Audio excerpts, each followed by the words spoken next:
I don't know about you, but it doesn't matter whether you're at Flathead Lake or you're out in the middle of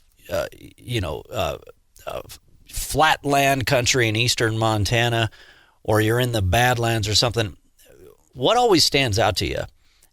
Is it those barns, like the old family barn? You'll see some that look like they're barely still standing. They go back all the way to the homesteader days, and then you see some fancy barns.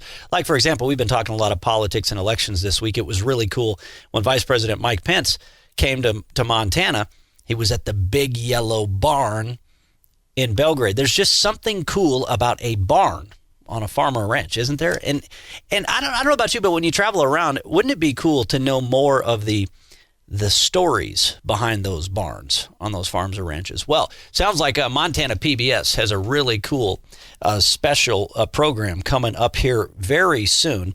John Twiggs, producer with Montana PBS, now with us here on Montana Talks. John, great to have you on the show. Good morning, Aaron. It's great to be here. Yeah, so you got an hour-long documentary coming up, I think. Does it launch this weekend, November 9th? So, yeah, very soon, right around the corner. Right. Monday night at 8 o'clock. We're very excited about it. And, you really hit the nail on the head there with the idea that we all love those barns. It's something that we see. It's part of the beautiful Montana landscape, whether you are talking the prairies in the east or the mountains in the west. And we thought about that, and we thought, you know what, it would be great to shine a spotlight on those beautiful buildings, celebrate those beautiful buildings, and maybe even more importantly, the families who maintain and take care of them, because as we find out in the show, it's not an easy task. Just the imagery alone, I was watching the trailer for this upcoming documentary, Keeping the Barn. Our friend Ray Eckness describes it as an hour-long documentary about Montana's historic barns and one family's journey to keep their barn from falling into disrepair. But I was watching the trailer and just seeing, Flathead Lake and some of the barns around Flathead Lake. And just the imagery alone is worth it. But then you're going to have the stories behind some of these, as I understand it, as well. That's right. The main character, if you will, is a family over west of Bozeman in that Manhattan, Churchill, Amsterdam area, the Brower family, a great group, and they have a traditional Dutch farmstead over there, and they've got a barn that's over 100 years old, and they're trying to maintain it. And, of course, one of the key pieces in maintaining these old barns is the roof. And that's what they're dealing with. And so as we follow them along and deal with the trials and tribulations that they have to go through, then we get a chance to kind of run off to other parts of the state and look at some of these other great barns, whether it's log barns or milled lumber barns or stone barns. Just to try to get a nice variety in that way, a variety in terms of the geography of the beautiful state. So whether it's up in the Northeast or in the Southwest, we tried to travel all over and capture that so that we had the scenery and the beauty of the buildings, and then that family connection to it, because along with all of us being nostalgic about it, for the farmers and ranchers, you'll never meet a more ruthlessly practical group of people. So it's the barns still have to serve a function, and for them to work on it and keep it in use. And so we tried to focus on that, and it was great fun. It was a great project to work on. Yeah, I can only imagine the discovery process. Okay, what are the most unique? What are the coolest barns across Montana? And then how do we find out the stories behind them? What were some of the most interesting stories or the coolest looking barns that you ended up discovering?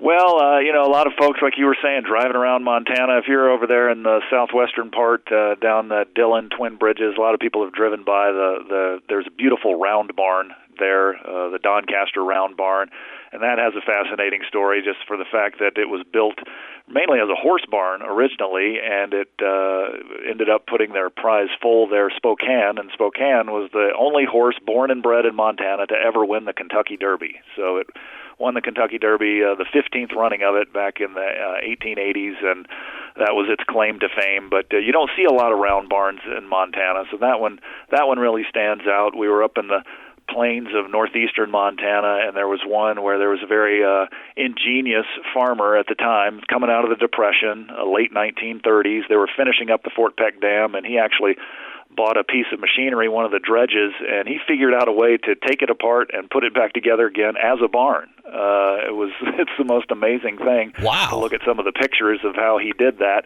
And he bought that thing at an auction for $251 in 1939 and 1940, and they hauled it back to the farm there. Is up between Fraser and Luster, kind of in that Wolf Point area there, and actually had to float part of it down the Missouri River to get the rest of the pieces down there. So that's an amazing story. So, yeah, you keep finding stories like that. We got a chance to collaborate with some folks who had worked on the book Hand Raised, Barns of Montana. It's a big coffee table book, and they had done a lot of research on over 150 barns around the state. And so we got to work with them and take advantage of that and their experiences, and that helped us with the list, because that obviously was the hard part, was just kind of narrowing it down. Well, that one sounds fascinating. Yeah, because I've swam in the dredge cuts of Fort Peck Lake, and I hadn't even heard about that barn, even though I remember going to Luster as a kid back in the day. So I'll have to check that out. I'll be in Scobie next week. But yeah, this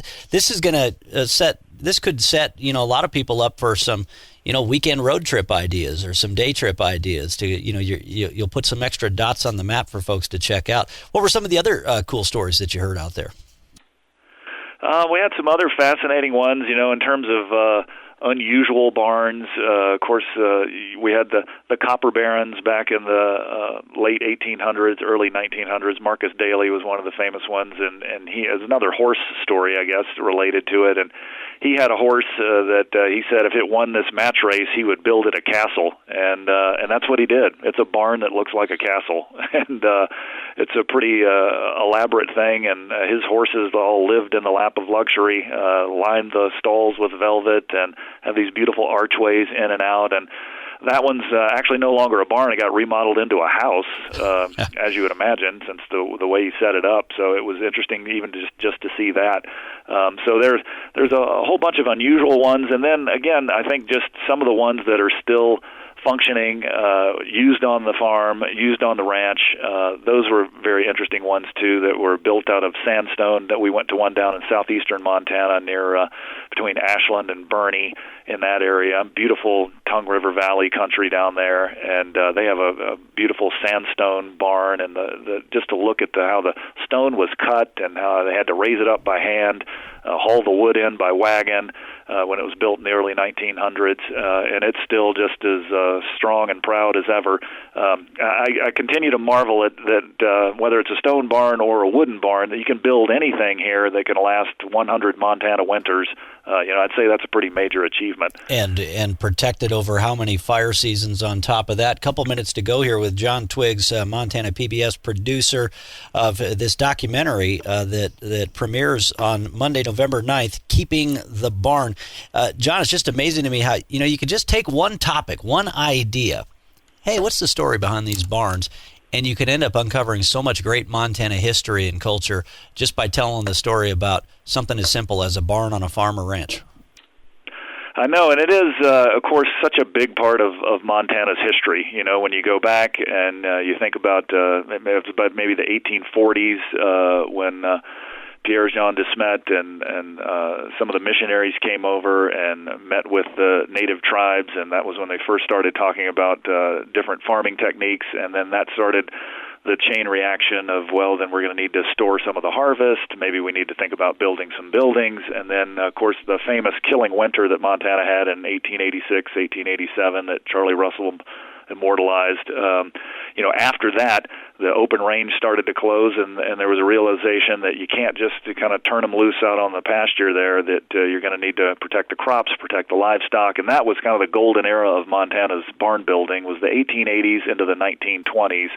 A lot of barns went up, probably the majority of those barns. And so, as you would imagine, the numbers are starting to decline in terms of historic barns. So all the more reason, I think, to see them and celebrate them and appreciate the folks who are putting in all the hard work to keep those barns standing. Yeah, and in many cases to be able to tell their story and get a chance to see them before you can't any longer. Well, it sounds fascinating. Looking forward to seeing it. Keeping the Barn premieres on Montana PBS Monday, November 9th. John Twiggs, always a pleasure. Thanks for what you do. Aaron, appreciate you having me on.